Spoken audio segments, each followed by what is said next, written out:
Elle est une ambassadrice de la cuisine marocaine en France. Depuis 1984, elle dirige le Mansouria, restaurant, mais également centre de conférences sur la gastronomie et la culture de son pays. Chef, cuisinière, ethnologue, elle signe aujourd'hui son premier roman, Discours amoureux des épices. Fatima Al, bonsoir. Bonsoir. Je suis ravie de vous accueillir. Alors évidemment, on va parler littérature, mais on va parler beaucoup cuisine aussi, transmission. Mais d'abord ce livre, parce que ce livre, vous racontez l'histoire des hommes en racontant un petit peu des histoires de cuisine. Et là, c'est un homme qui a envie de concocter un mélange d'épices pour sa femme. C'est ça le roman. Oui, en fait, c'est un homme qui a tout, qui est riche, qui n'arrive pas à étonner sa femme et il voudrait lui offrir un cadeau hors du commun. Et plus qu'un cadeau, il voulait aussi lui offrir le temps, l'attente, apprendre les sciences des épices et donc m'accompagner dans les voyages. Et c'est là où tout se complique, mais on apprend quand même d'où viennent ces épices, qu'est-ce qu'elles veulent nous dire, puisqu'elles parlent dans ce roman.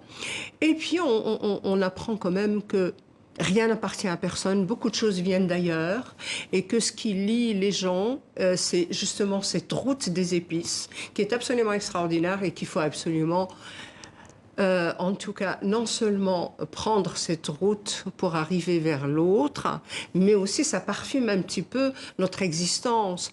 Et aussi dire qu'une femme peut être cuisinière, elle peut être amoureuse, elle peut être conférencière, elle peut faire énormément de choses, mais c'est elle finalement peut-être et toutes ces femmes qui pourront changer le monde à travers cette nourriture, parce que c'est un des derniers liens forts qui restent à l'humanité. Justement, dans ce livre, la femme qui accompagne votre personnage est une femme cuisinière et c'est elle qui l'emmène à la découverte de toutes ces épices dans le monde. Vous-même, vous êtes une femme cuisinière, vous êtes arrivée en France il y a fort longtemps maintenant, finalement dans un milieu qui est assez masculin, la gastronomie. Oui. Au Maroc, la cuisine, c'est une affaire de femmes. Oui. En France, en Europe, c'est plutôt une affaire d'hommes. Comment est-ce que ça a été compliqué de vous hisser à la place qui est aujourd'hui la vôtre, tout en étant une femme?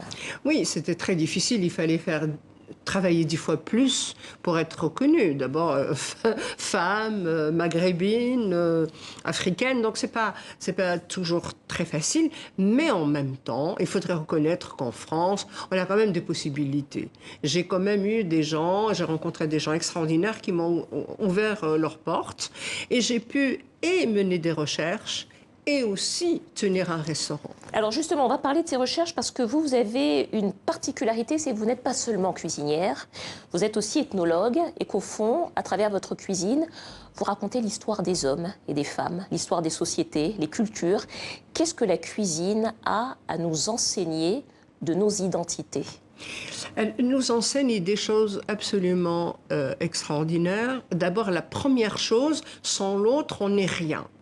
Ça veut dire quoi? Ça veut dire que pourquoi on parle de l'origine? D'où vient le foie gras qui vient de la Haute-Égypte? Toutes ces épices extraordinaires qui viennent d'Afrique, mais beaucoup d'Asie. Mais si on regarde le monde comme ça, on se dit que l'autre, il a quand même des choses à m'apprendre, il a des choses à m'offrir. Mais il y a eu des guerres avant d'arriver à ce plaisir-là. La guerre de la noix de muscade. La noix de muscade, on oublie, elle a changé le cours de l'histoire. C'est grâce à la noix de muscade qu'on a découvert, par exemple, les routes des Indes. On a découvert l'Amérique. Ça veut dire qu'au fond, on peut raconter des cultures à travers la cuisine, mais on peut aussi raconter l'histoire à travers la cuisine, l'histoire du monde finalement. Tout à fait. Et puis, à quand peut-être une histoire illustrée du monde ou de la Méditerranée à travers la cuisine?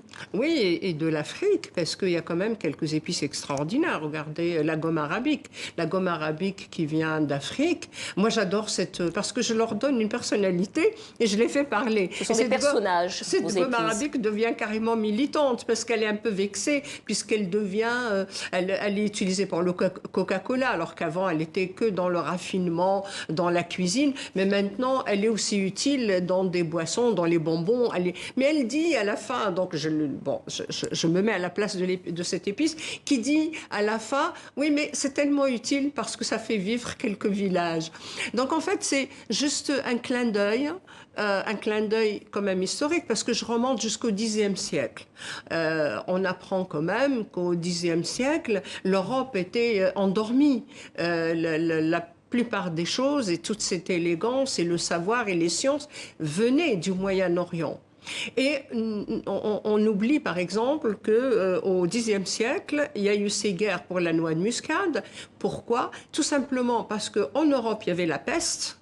La peste avait détruit un quart de la population. Un médecin anglais a découvert qu'à travers ou qu'avec la noix de muscade, on pouvait guérir la peste. Et là, il y a eu la ruée vers l'or et sur l'or. Fatéma Al, vous nous racontez l'histoire de ces épices et l'histoire de notre continent et du monde de façon passionnante avec ce livre, Le discours amoureux des épices. Merci à vous. Merci. Je rappelle que vous êtes chef cuisinière, propriétaire du restaurant Le Mansouria à Paris.